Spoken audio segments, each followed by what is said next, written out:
Price the lord Jesus. ದೇವರ ಮಹಾಪರಿಶುದ್ಧ ನಾಮಕ ಸ್ತೋತ್ರವಾಗಲಿ. ದೇವಾದಿ ದೇವರು ನಮ್ಮ ಎಲ್ಲಾ ವಿಷಯಗಳಲ್ಲಿ ಸಹಾಯ ಮಾಡುತ್ತಿರುವ ಕರ್ತನ ನಾಮಕ್ಕೆ ಸ್ತೋತ್ರವಾಗಲಿ. ಕಣ್ಣುಗಳನ್ನು ಮುಚ್ಚಿ ಪ್ರಾರ್ಥನೆ ಮಾಡೋಣ. ನಮ್ಮನ್ನು ಬಹಳವಾಗಿ ಪ್ರೀತಿ ಮಾಡುತ್ತಿರುವ ನಮ್ಮ ಪರಲೋಕ ತಂದೆಯಾದ ದೇವರೇ, ನಿನಗೆ ಸ್ತೋತ್ರಗಳು. ದೇವ, ಕಳೆದ ದಿನಗಳೆಲ್ಲ, ಕಳೆದ ಕಾಲಗಳೆಲ್ಲ ನಮ್ಮನ್ನು ಕಣ್ಣುಗಳಲ್ಲಿ ಕಣ್ಣಿಟ್ಟು ಕಾಪಾಡಿದ್ದಕ್ಕಾಗಿ ನಿಮಗೆ ಸ್ತೋತ್ರವಾಗಲಿ. ಆಮೇನ್. ಹಲ್ಲೆಲೂಯಾ.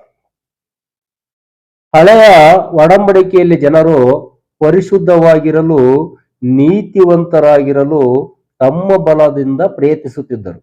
ಆದರೆ ಹೊಸ ಒಡಂಬಡಿಕೆಯಲ್ಲಿ ಯೇಸು ಕ್ರಿಸ್ತನನ್ನು ಸ್ವಂತ ರಕ್ಷಕನನ್ನಾಗಿ ಸ್ವೀಕರಿಸಿಕೊಂಡು ದೇವರಾತ್ಮನಿಂದ ಹುಟ್ಟಿರುವ ನಾವು ಪರಿಶುದ್ಧವಾಗಿರುವ ಯೇಸುವನ್ನೇ ಅಂಗೀಕರಿಸಿಕೊಂಡಿರುವುದರಿಂದ, ಆಮೇನ್.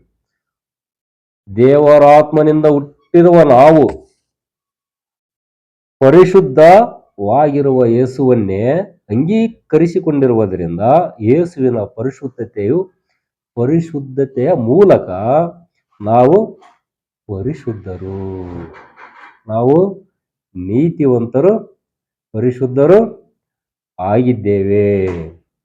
ಪವಿತ್ರಾತ್ಮನ ಪ್ರೇರಣೆಯಿಂದ ನನ್ನಲ್ಲಿ ಪರಿಶುದ್ಧವಾದ ಯೋಚನೆಗಳು ಇರುತ್ತವೆ. ಹಲ್ಲೆಲೂಯಾ. ಪರಿಶುದ್ಧವಾದ ಮಾತುಗಳು ಇರುತ್ತವೆ, ಪರಿಶುದ್ಧವಾದ ಕ್ರಿಯೆಗಳು ನಡೆಯುತ್ತಲೇ ಇರುತ್ತವೆ.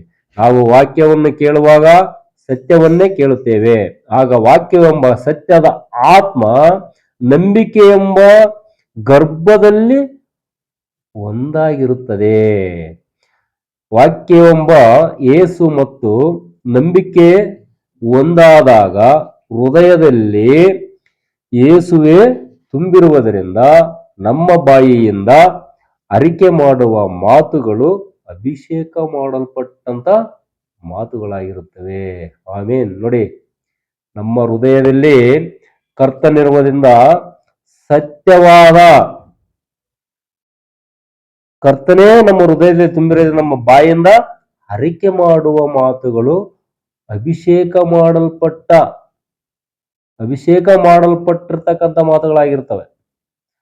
ಅಭಿಷೇಕ ಮಾಡಲ್ಪಟ್ಟು ಆತ್ಮವಾಗಿಯೂ ಜೀವವಾಗಿಯೂ ಶರೀರದ ಹೊರಗಡೆ ಬರುತ್ತದೆ. ನಾವು ಅರಿಕೆ ಮಾಡುವ ಪ್ರಕಾರವೇ ನಮ್ಮ ಶರೀರದ ಭಾವನೆಗಳು, ಯೋಚನೆಗಳು, ಕ್ರಿಯೆಗಳು ಇರುತ್ತವೆ. ಆದ್ದರಿಂದ ನಾವು ಸತ್ಯವಾಗಿ ಅರಿಕೆ ಮಾಡಬೇಕು. ಸತ್ಯ ದೇವರಾದ ನಮ್ಮ ಕರ್ತನನ್ನು ನಾವು ನಮ್ಮ ಹೃದಯದಲ್ಲಿ ತುಂಬಿಕೊಂಡಿರುವುದರಿಂದ ನಮ್ಮ ಬಾಯಿಂದ ನುಡಿಮುತ್ತುಗಳಾಗಿ ಮಾತುಗಳು ಸತ್ಯವಾಗಿ ಹೊರಗಡೆ ಬರುತ್ತವೆ ಮತ್ತು ಶರೀರದಲ್ಲಿ ಆಶೀರ್ವಾದದ ಜೀವಿತವನ್ನು ಅನುಭವಿಸುತ್ತೇವೆ. ಅನುಭವಿಸುತ್ತೇವೆ. ನಾವು ಭಾಗ್ಯವಂತರು, ನಾವು ಕ್ಷಮಿಸಲ್ಪಟ್ಟವರು. ನಾವು ಯಾವಾಗಲೂ ಯೇಸು ಕ್ರಿಸ್ತನ ಕೃಪೆಯಲ್ಲಿಯೂ ಯೇಸು ಕ್ರಿಸ್ತನ ಜ್ಞಾನದಲ್ಲಿಯೂ ಬೆಳೆಯುತ್ತಲೇ ಇರಬೇಕು. ಯಾವಾಗಲೂ ನಾವು ಯೇಸುವಿನ ಒಂದು ಜ್ಞಾನದಿಂದಲೇ ಮತ್ತು ಯೇಸುವಿನ ಕೃಪೆಯಿಂದಲೇ ಬೆಳೆಯುತ್ತಾ ಇರಬೇಕು. ಆಮೇನ್.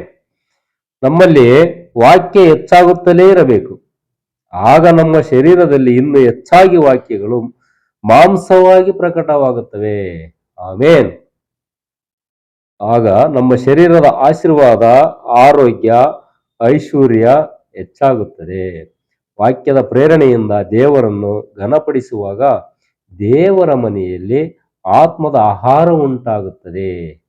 ಆ ಆತ್ಮದ ಆಹಾರದ ಫಲಗಳು, ಆಶೀರ್ವಾದಗಳು ನಮ್ಮ ಮನೆಯಲ್ಲಿ ಸ್ಥಳ ಹಿಡಿಯಲಾರದಷ್ಟು ತುಂಬಿ ತುಳುಕುತ್ತವೆ. ದೇವರ ಒಂದು ಆಶೀರ್ವಾದಗಳು ನಮ್ಮ ಮನೆಯಲ್ಲಿ, ಅಲ್ಲಿದೆ ನಮ್ಮನೆ, ಇಲ್ಲಿ ಬಂದೆ ಸುಮ್ಮನೆ, ಇಲ್ಲಿರುವುದು ಸುಮ್ಮನೆ. ನಮ್ಮ ಮನೆಯಲ್ಲಿ ಆ ಆಶೀರ್ವಾದಗಳು, ಭಗವಂತನ ಕೊಟ್ಟಿರ್ತಕ್ಕಂಥ ಆಶೀರ್ವಾದಗಳು, ಭಗವಂತನಿಂದ ಬರ್ತಕ್ಕಂಥ ಆಶೀರ್ವಾದ, ದೇವರಿಂದ ಬರ್ತಕ್ಕಂಥ ಆಶೀರ್ವಾದಗಳು, ಪ್ರೀತಿಯ ಆಶೀರ್ವಾದಗಳು ನಮಗೆ ಇಡಿಸಲಾರದಷ್ಟು ಜಾಗ, ನಮ್ಮ ಮನೆಯಲ್ಲಿ ಇಡಿಸಲಾರದಷ್ಟು ಜಾಗದಲ್ಲಿ ತುಂಬಿ ತುಳುಕುತ್ತಿರುತ್ತವೆ. ಆಮೇನ್.